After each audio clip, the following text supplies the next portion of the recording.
ఇవాళ కోట్లు కోట్లు తీసుకుంటున్నారు నటీనటులు.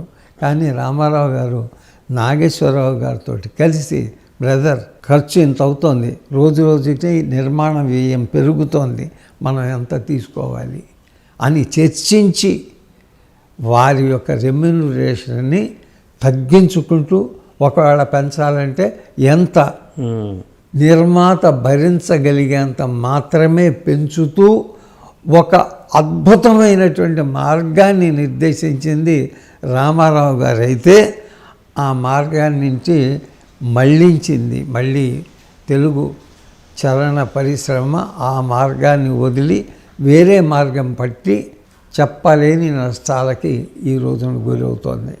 మళ్ళీ ఇది బాగుపడాలంటే రామారావు గారినే ఉదాహరణగా తీసుకొని నాయకులు కానీ మిగతా వారు కానీ సాంకేతిక నిపుణులు కానీ వారి యొక్క రెమ్యునరేషన్స్ అది నిర్మాతని నిలబెడుతుందా, నిర్మాతని నాశనం చేస్తుందా ఆలోచించి కనుక చేసినట్లయితే మళ్ళీ 3 పువ్వులు 6 కాయల కింద తెలుగు చలనచిత్ర పరిశ్రమ ఎదుగుతుంది. హీరోలు కూడా ఎక్కువ సినిమాలు చేయాలి. ఎందుకు ఎక్కువ సినిమాలు చేయాలి? ఎందుకంటే ఇక్కడ రోజుకి 2 రూపాయలే కూలి తీసుకుని వచ్చేటటువంటి వాళ్ళు ఉంటారు. ఏదో మందలాగా నిలబడి ఆ రోజుకి 50 పైసలు 50 రూపాయలు 100 రూపాయలు తీసుకుని ఆ రోజున వాళ్ళు పెట్టే తిండి తిని ఆ విధంగా పోషించుకున్న వాళ్ళు ఉన్నారు. అందుగురించి ఎవరికీ చెప్పుకోని వ్యవస్థీకృత కానటువంటిది, దీనికి వ్యవస్థ లేదు. There is no organisation. ఏది వీళ్ళకి ఇది ఏవో మనం పెట్టుకునేటువంటి డ్యాన్సర్స్ అసోసియేషన్స్ కొన్ని ఉన్నాయి, వాటి ప్రకారం వెళ్ళినాయి, లేనివి లేవు. కానీ వ్యవస్థీకృతమై కానటువంటి పరిశ్రమ ఇది. దీనికి ఒక దిశానిర్దేశం చేసినటువంటి వారిని మళ్ళీ వారి చరిత్రల్ని మనం జాగ్రత్తగా చూసుకుని దీనికి ఒక దిశ అనేది కనుక మనం ఏర్పరచగలిగినట్లయితే తెలుగు పరిశ్రమ నిజంగానండి వర్ధిల్లుతుంది, పరిణిల్లుతుంది. ఒకప్పుడు మనం తీసినటువంటి అద్భుతమైనటువంటి సినిమాలు మళ్ళీ మనం చేయగలం, మనం సృష్టించగలం. అవును. తర్వాత ఇంకొకటి ఏంటంటే రామారావు గారి పేరు వినంగానే మనకి రాజులు గుర్తొస్తారు. వారు ధరించినటువంటి అడవి రాముడు అంటే even at the age of 60 సంవత్సరాలు కూడా అంత ఉత్సాహంతో పనిచేసి ఆ తర్వాత చీఫ్ మినిస్టర్ అయి అద్భుతమైనటువంటి పరిపాలన అందిస్తూ మళ్ళీ నిలబడి మళ్ళీ చీఫ్ మినిస్టర్ అవటం, ఆ తర్వాత ఎన్ని ఒడుదుడుకులు వచ్చినా సరే ధైర్యంగా నిర్భయంగా నిలిచి ఉన్నటువంటి రామారావు గారు ప్రతి వ్యక్తికి కూడా ఒక ఆదర్శనీయుడు.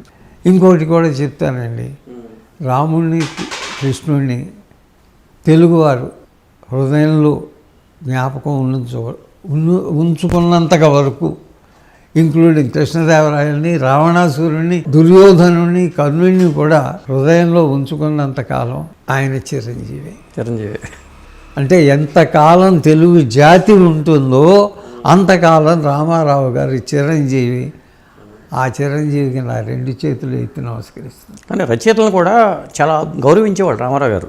రచయితలు ఒకటే కాదండి, వారు ఇప్పుడు ఒక పాట కావాలి, మనకి చాలా ఇవి ఉన్నాయి. కొసరాజు గారు ఏదో ఒక పాట రాసినప్పుడు చెప్పడమే నా ధర్మం వినకపోతే నీ కర్మం అని జోకులు వేసుకుంటారు జనరల్గా. కానీ కాదు అది. రామారావు గారు ఎందుకు దాన్ని యాక్సెప్ట్ చేశారో తెలుసండి? భగవద్గీతలో ఉండే సారాంశం మొత్తాన్ని మహా రచయిత, ఎందుకంటే జానపద చక్రవర్తి కొసరాజు గారు 2 లైన్స్లో రాస్తే ఆ 2 లైన్స్లో గీతాసారం మొత్తం ఇమిడి ఉన్నది అని అర్థం చేసుకుని ఆ 2 లైన్స్లు సినిమాలో పెట్టినటువంటి ఘనత రామారావు గారిది. మీరు ఆలోచించండి, చెప్పడమే నా ధర్మం వినకపోతే నీ కర్మం. ఏ శాస్త్రమైనా సరే చెప్పేది, శాసించినది శాస్త్రం చెప్తుంది, మీకు జ్యోతిష్యం చెప్తుంది, ఫలానాలు చెప్తారు, మీ పెద్దలు చెప్తారు, తాతగారు చెప్తారు, నాన్నలు చెప్తారు.